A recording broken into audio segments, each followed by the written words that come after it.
సమర్పించు శ్రీరస్తు శుభమస్తు కార్యక్రమానికి స్వాగతం సుస్వాగతం.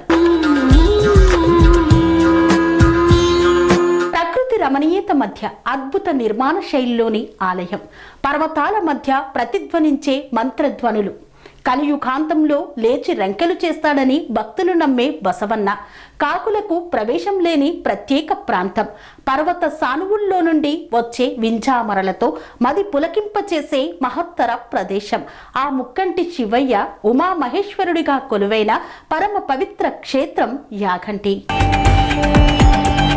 నంద్యాల జిల్లాలోని ఎర్రమల కొండల్లో బానగానపల్లెకు 14 కిలోమీటర్ల దూరంలోని ఈ క్షేత్రం ప్రత్యేకతల గురించి ఎంత చెప్పినా తక్కువే. యాగంటి ఆలయం పురాతన శైవ క్షేత్రం. ఈ ఆలయాన్ని వైష్ణవ సాంప్రదాయంతో నిర్మించడం విశేషం. శిల్పకళా పరంగా పురాతన విశ్వకర్మ స్థపతిల కళా నైపుణ్యం అబ్బురపరుస్తుంది.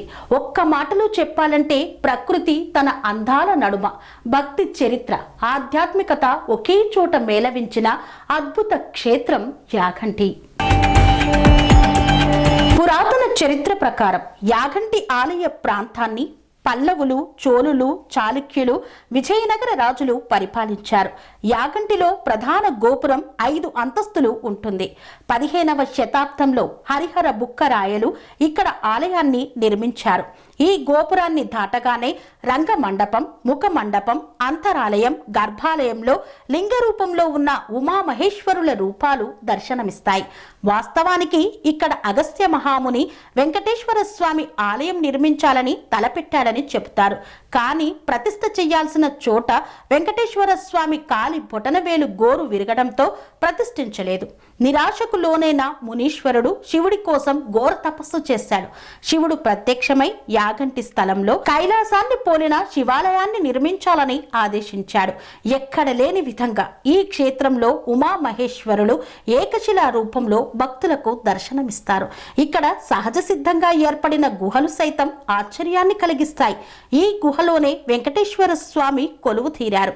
చరిత్ర ప్రకారం ఇక్కడ ఒక గుహలోనే కూర్చొని కాలజ్ఞాని శ్రీమద్ పోతులూరి వీర బ్రహ్మేంద్ర స్వామి కాలజ్ఞానం రాశారని, శిష్యులకు కాలజ్ఞానం బోధించారని తెలుస్తుంది. ప్రకృతి ఒడిలో పుట్టిన జలధాన పర్వత సానువుల్లో నుండి ప్రవహిస్తున్న ఒక చిన్న నంది విగ్రహం నోటి నుండి ఆలయ ప్రాంగణంలోని పుష్కరిణికి నీటి ధార చేరుతుంది. ఈ నీటికి ఔషధ గుణాలున్నాయని ప్రతీతి. ఇందులో స్నానం ఆచరిస్తే దీర్ఘకాల రోగాలు నయమవుతాయని భక్తుల నమ్మకం. ఏడాది పొడవునా మండే ఎండలో అయినా, ముంచెత్తే వర్షంలోనైనా ఈ కోనేరులో నీరు ఒకే మట్టంలో ఉండటం ప్రత్యేకత. ఎర్రమలలో ఓ గుహలో అగస్త్య మహాముని కఠోర తపస్సు చేస్తుండగా భగ్నం చేసేందుకు కాకాసురుడు అనే రాక్షసుడు వేలాది కాకులను పంపించాడు. తపస్సు చెడగొట్టడానికి కాకాసురుడు ప్రయత్నిస్తున్నాడని తెలుసుకున్న అగస్త్యుడు యాగంటి పరిసర ప్రాంతాల్లో కాకులు సంచరించకూడదని శపించాడు. అప్పటి నుండి ఇప్పటి వరకు ఈ క్షేత్ర పరిధిలో కాకులు కనిపించకపోవడం గొప్ప విశేషం.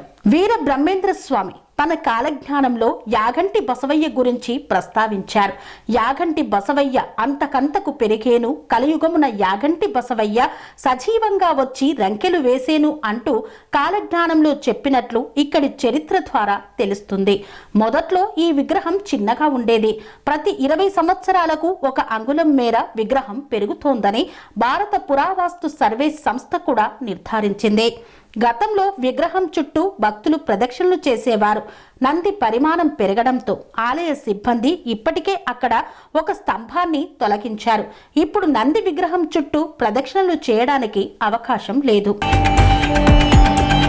స్థల పురాణం ప్రకారం పూర్వం చిట్టెప్ప అనే శివభక్తుడు శివుని కోసం తపస్సు చేయగా శివుడు అతనికి పులి రూపంలో ప్రత్యక్షమవుతాడు.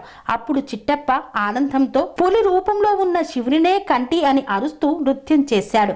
ఈ నే కంటి అనే పదమే కాలక్రమేణా వాడుకలో యాగంటిగా స్థిరపడిందని చెబుతారు.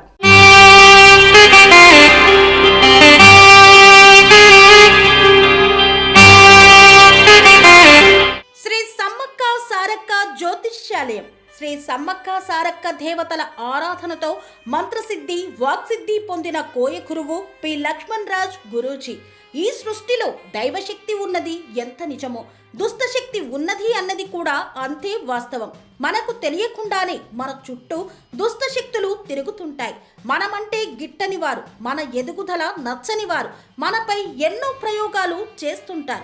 ఈ ప్రయోగాల వల్ల మనశ్శాంతి కరువవుతుంది, లక్ష్మీ కటాక్షం దూరమవుతుంది, ఎదుగుదల ఆగిపోతుంది, ఆస్తులు చేజారుతుంటాయి, కుటుంబ కలహాలు చోటు చేసుకుంటాయి, రోడ్డు ప్రమాదాలు జరుగుతుంటాయి, ఆరోగ్య సమస్యలు రావడం, పెళ్లి సంబంధాలు కుదరకపోవడం, వివాహ బంధంలో పీటలు భారడం వంటి అనేక ఇబ్బందులకు గురవుతుంటారు. దుష్టశక్తుల ప్రభావం నుండి బయటపడడానికి, ఉద్యోగాన్ని పొందడానికి, ఉద్యోగ ఉన్నతికి, వ్యాపార అభివృద్ధికి, కోర్టు సమస్యల పరిష్కారానికి, రాజకీయ ఎదుగుదలకు, వ్యవసాయంలో మేటి దిగుబడి కోసం, పిల్లల భవిష్యత్తు ఉజ్వలంగా ఉండేందుకు ఒక్కసారి మీరు శ్రీ సమ్మక్క సారక్క జ్యోతిష్య ఆలయాన్ని సందర్శించండి. లక్ష్మణ్ రాజు గురూజీని కలవండి. మీ జీవితంలో ఉన్న సమస్త సమస్యలకు పరిష్కారం దొరుకుతుంది. నరదోష, నాగదోషం, బాలగ్రహ దోషాలు, లక్ష్మీ కటాక్షం కోసం, ఆర్థిక అభివృద్ధి కోసం, కనుదిష్టి ప్రభావం, చెడు ప్రయోగాల నివారణ కోసం శక్తి పూజలు చేసి శాశ్వత పరిష్కారం చూపుతూ యంత్రాలు ఇవ్వబడును. అంతేకాక సంతాన ప్రాప్తి కొరకు, సర్వరోగ నివారణ కొరకు వన మూలికలతో మూలికా వైద్యం చేయబడును. సమస్య ఏదైనా పరిష్కారం మా వద్ద లభించును. నమ్మకంతో రండి, ఆయురారోగ్యాలతో వర్ధిల్లండి. మా అడ్రస్ శ్రీ సమ్మక్క సారక్క జ్యోతిష్యాలయం, కొంపల్లి కమాన్ వద్ద, కొంపల్లి, మేడ్చల్, మల్కాజ్గిరి జిల్లా. సంప్రదించవలసిన ఫోన్ నంబర్ 6369684174.